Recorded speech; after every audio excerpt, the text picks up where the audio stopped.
Bienvenue dans cette nouvelle explication. Aujourd'hui, on plonge au cœur d'une mécanique absolument incroyable, une vraie symphonie biologique, la reproduction animale femelle. C'est de la pure horlogerie, d'une précision folle, et on va décortiquer tout ça ensemble, étape par étape.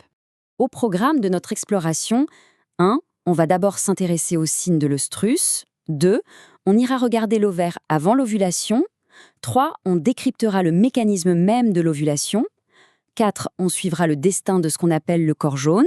Et 5. On terminera par le cycle des voies génitales. C'est parti. Première grande étape de notre parcours, les signes de l'œstrus, ce qu'on appelle plus couramment les chaleurs. Biologiquement parlant, l'œstrus, c'est quoi exactement? Eh bien, c'est la fenêtre de fertilité maximale, le moment précis où l'animal accepte l'accouplement. Et le détail crucial à retenir, la preuve absolue et indéniable que l'animal est dans cette phase, c'est le fameux réflexe d'immobilisation lors du chevauchement.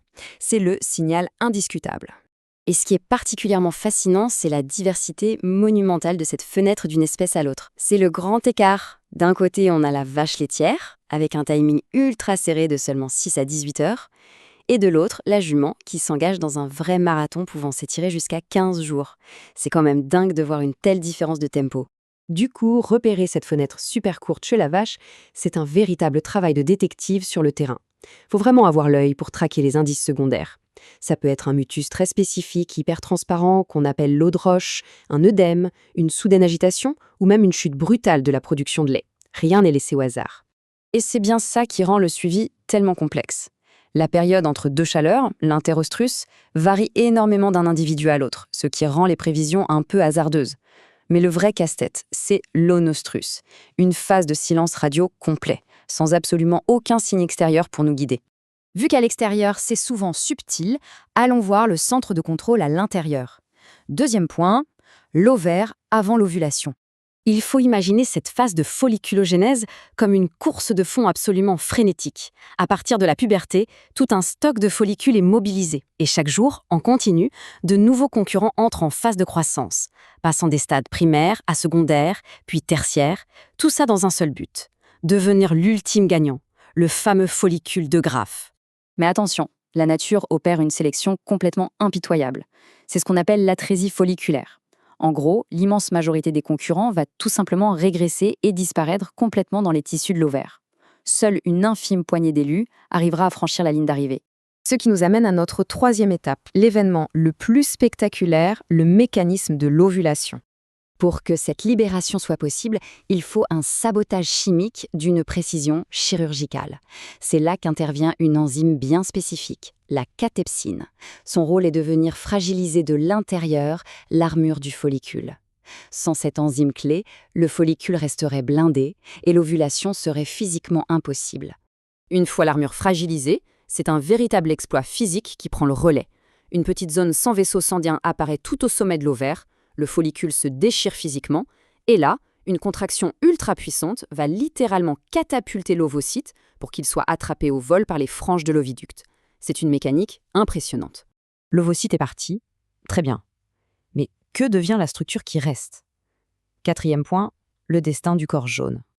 Eh bien, les restes du follicule ne sont pas perdus, ils se métamorphosent. Juste 1 à 2 jours après l'ovulation, les cellules forment un caillot. C'est la lutéogénèse. Ce nouveau corps jaune prend le contrôle et se met à sécréter les hormones vitales pour maintenir le cycle.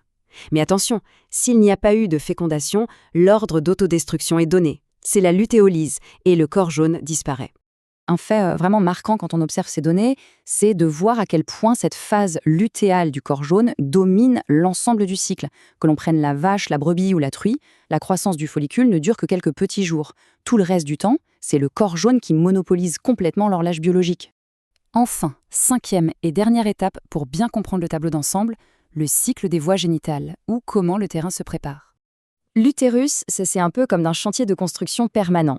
Pendant la phase folliculaire, on bâtit les fondations. L'endomètre s'épaissit, les glandes se forment. Ensuite, sous l'influence du corps jaune en phase lutéale, on met les bouchées doubles. On augmente drastiquement la vascularisation pour forger un nid optimal pour un embryon. Et si aucun embryon n'arrive, le berceau est tout simplement détruit et on recommence. Et pour protéger un sanctuaire pareil en pleine préparation, il faut un gardien intraitable.